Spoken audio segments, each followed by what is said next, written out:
Good morning everyone. आज हम third unit का टॉपिक करेंगे मृदा संगठन कि मृदा संगठन क्या होता है। इसके अंदर हम डिस्कस करेंगे सबसे पहले कि मृदा क्या होती है। मृदा सोयल किसे कहते हैं। मृदा का अंग्रेजी भाषा का शब्द है सोयल। तो मृदा किसे कहते हैं। मृदा हमारी पृथ्वी की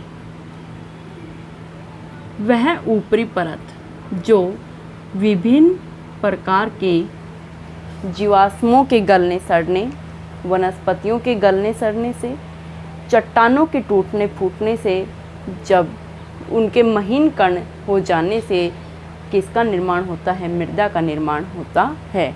अर्थात चट्टानों के टूटने फूटने, जीवाश्म व वनस्पतियों के गलने सड़ने से मृदा का निर्माण होता है। उसके पश्चात आता है कि मृदा किस किस में प्रयोग की जाती है। हर एक कार्य में हम मिट्टी का प्रयोग करते हैं। फसल के बोने के लिए मृदा की आवश्यकता होती है।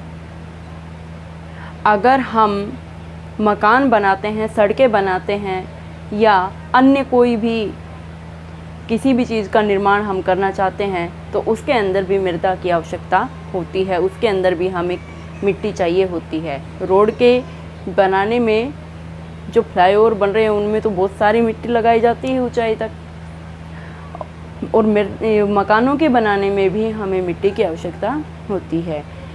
वृक्षों को लगाने के लिए भी मिट्टी होनी चाहिए। रोड के ऊपर थोड़े ही ना वृक्ष लगाएंगे, कहीं पर मिट्टी होगी। मृदा जहाँ पर अच्छी प्रचुर मात्रा में मिलेगी वहीं पर तो हम वनस्पति या अन्य पेड़ पौधे लगा सकते हैं। तो ये होता है मृदा। अब मृदा का कुछ आधारों पर विभाजन किया गया है। किसके आधार पर? कणों के आधार पर। कणों के आधार पर मृदा का विभाजन। तो कणों के आधार पर मृदा को मुख्य रूप से 4 भागों में बांटा गया है। कितने भागों में बांटा गया है? 4 भागों में। जो 4 प्रकार कौन कौन से हैं? सबसे बड़ा है कंकड़। कंकड़। दूसरा है बालू, सिल्ट, और लास्ट चौथा है क्ले। तो इनको एक साइज के अनुसार जाना जाता है। कंकड़ का जो साइज होता है सबसे बड़ा होता है, जिसका व्यास 1 मिलीमीटर तक होता है। 1 मिलीमीटर व्यास जिसका मिलता है उसे कंकड़ कहा जाता है। बालू क्या व्यास कितना होता है?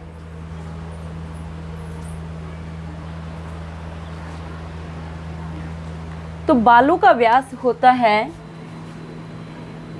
0.05 से लेकर के 1 मिलीमीटर तक का जो व्यास होता है मिट्टी का, तो उसे बालू के रूप में जाना जाता है। सिल्ट का व्यास होता है 0.002 से 0.05 के मध्य में सिल्ट का व्यास होता है, यानी कि बालू से भी महीन होता है। और सबसे महीन कण जो होता है जिसका, वो होता है 0.002 मिलीमीटर से भी कम व्यास वाली मृदा होती है, जिसे कांप मृदा के नाम से भी जाना जाता है। जहाँ दलदलीय क्षेत्र होता है वहाँ पर यह क्ले मिट्टी मिलती है जो क्ले के नाम से जानी जाती है। उसके पश्चात आता है मृदा परिच्छेदिका। मृदा परिच्छेदिका।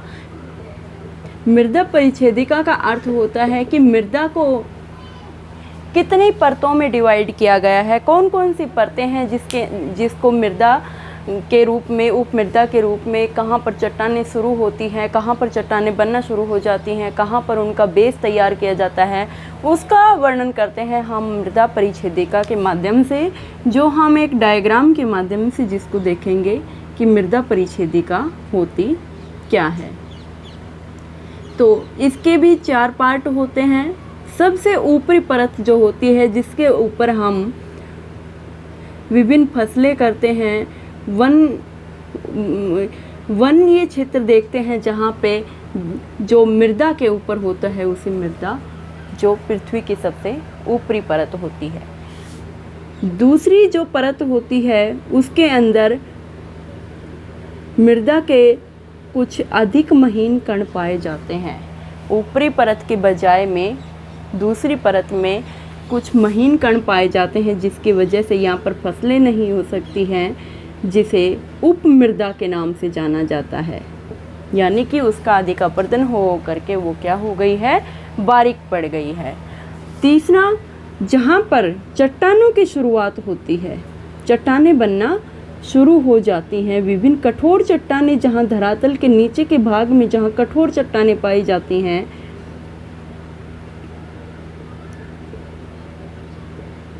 वो मृदा परिच्छेदिका की तीसरी परत होती है।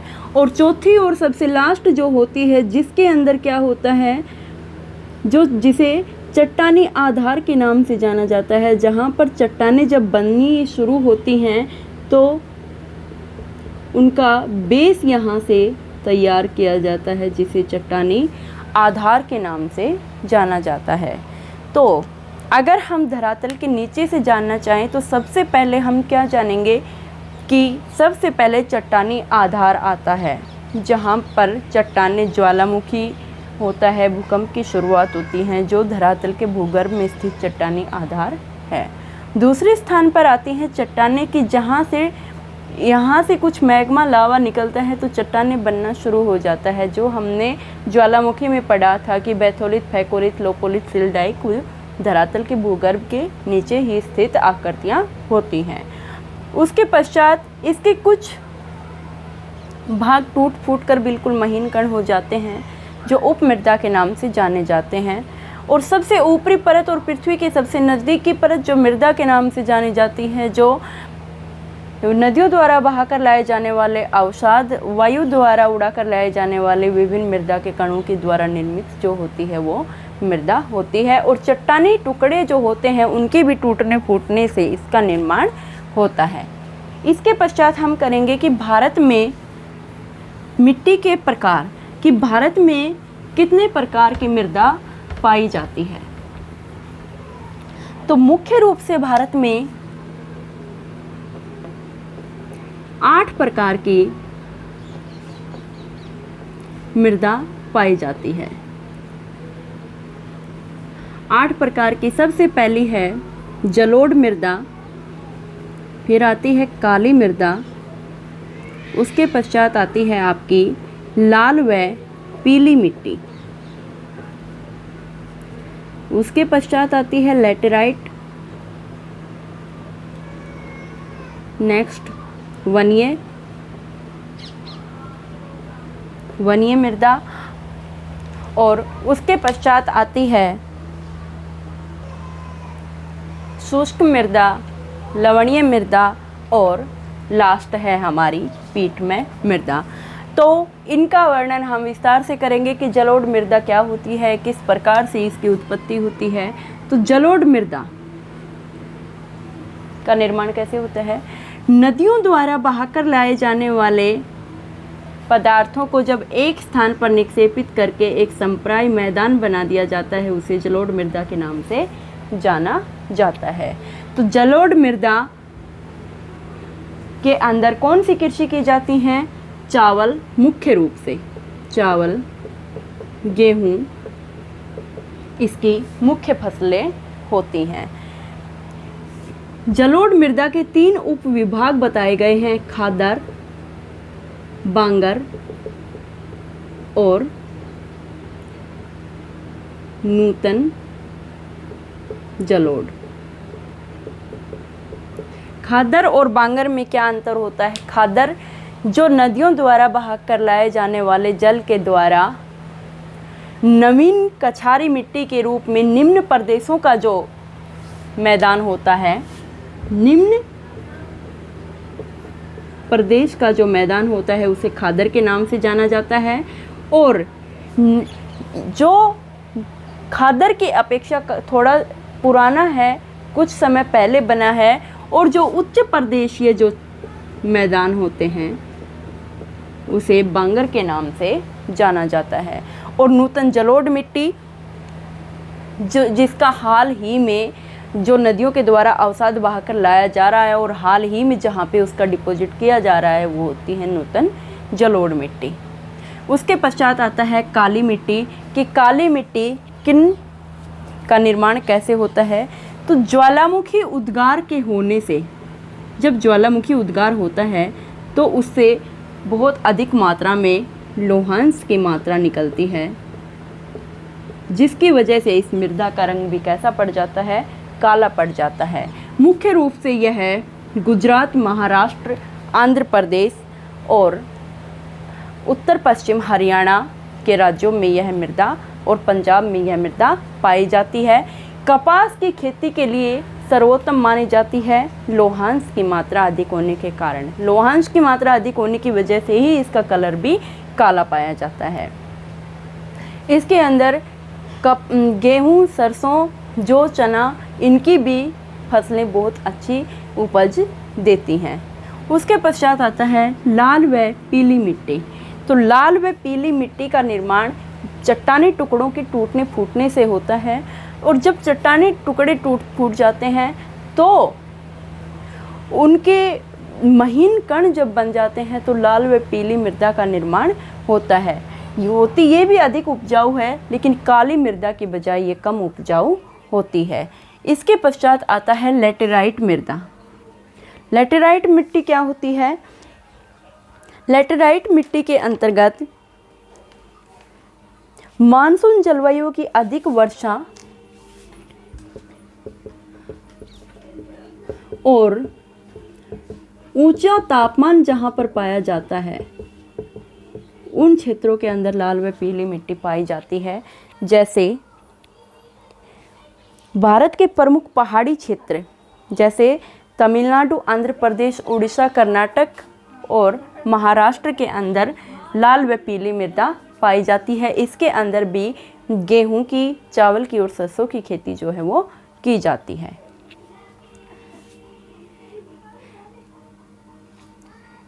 उसके पश्चात आती है शुष्क मृदा, वनीय मृदा। वनीय मृदा जिस मृदा के ऊपर केवल वन ही वन उगाए जा सकते हैं, वहाँ पर किसी प्रकार की कोई कृषि नहीं की जाती है।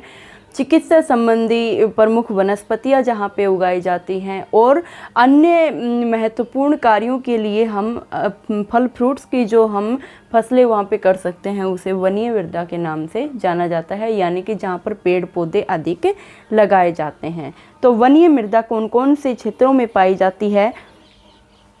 यह पाई जाती है जम्मू कश्मीर, सिक्किम और उत्तराखंड में। यहाँ पर चाय, कॉफ़ी और की जो फसलें हैं वो यहाँ पर अधिक मात्रा में की जाती है और वो यहाँ पर उपज भी अधिक देती हैं। उसके पश्चात आती है शुष्क मृदा। शुष्क मृदा जो 50 सेंटीमीटर से कम वर्षा वाले क्षेत्रों में पैदा की जाती है, उसे शुष्क मृदा कहा जाता है। यह मिट्टी राजस्थान, दक्षिणी हरियाणा, पश्चिमी पंजाब और पश्चिमी उत्तर प्रदेश में यह शुष्क मृदा पाई जाती है। जल के अभाव के कारण उस मिट्टी के अंदर कुछ शुष्कता आ जाती है, सूखापन आ जाता है, जिसकी वजह से उसे शुष्क मिट्टी कहा जाता है। इन क्षेत्रों के अंदर सिंचाई की सहायता से कृषि की जाती है, जिसके अंदर गेहूं, सरसों, सब्जियां और चना, ज्वार इस प्रकार की फसलें यहाँ पर की जाती हैं। उसके पश्चात आता है लवणीय मिट्टी। लवणीय मिट्टी जल के द्वारा अधिक सिंचाई करने के कारण जहाँ पर क्या होता है, मिट्टी के अंदर थोड़ा सा श्वेतपन सा दिखाई देने पड़ता है, सफ़ेद सफ़ेद सा कलर मिट्टी की ऊपरी परत का दिखाई देने लग जाता है, जिसे लवणीय मृदा कहा जाता है।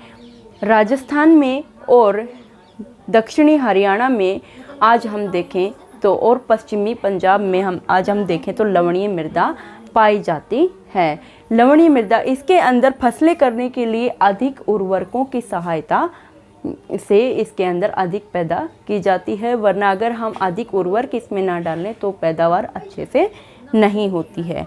इसे रेह या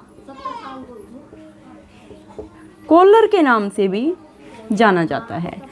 उसके पश्चात आता है पीटमय मृदा। जो दलदलीय क्षेत्रों के अंदर जो मिट्टी पाई जाती है उसे पीटमय मृदा के नाम से जाना जाता है। पीटमय मृदा मुख्य रूप से बंगाल के सुंदरवन, उड़ीसा और आंध्र प्रदेश में पाई जाती है। यह मृदा खेती के लिए अधिक उपयुक्त नहीं मानी जाती है, क्योंकि पश्चिम बंगाल का जो सुंदरवन डेल्टा है उसके अंदर हम कैसे कृषि कर सकते हैं, उसके अंदर कृषि करना बहुत ही कठिन होता है। इसलिए जो दलदलीय क्षेत्र होते हैं वहाँ पर पीटमय मृदा पाई जाती है। तो ये था हमारा आज का टॉपिक मृदा का, कि मृदा क्या होती है, कि कौन कौन से प्रकार कणों के आधार पर कितने प्रकारों में बांटी गई है, और इसमें भारत में जो मृदा के प्रकार हैं वो कौन कौन से हैं।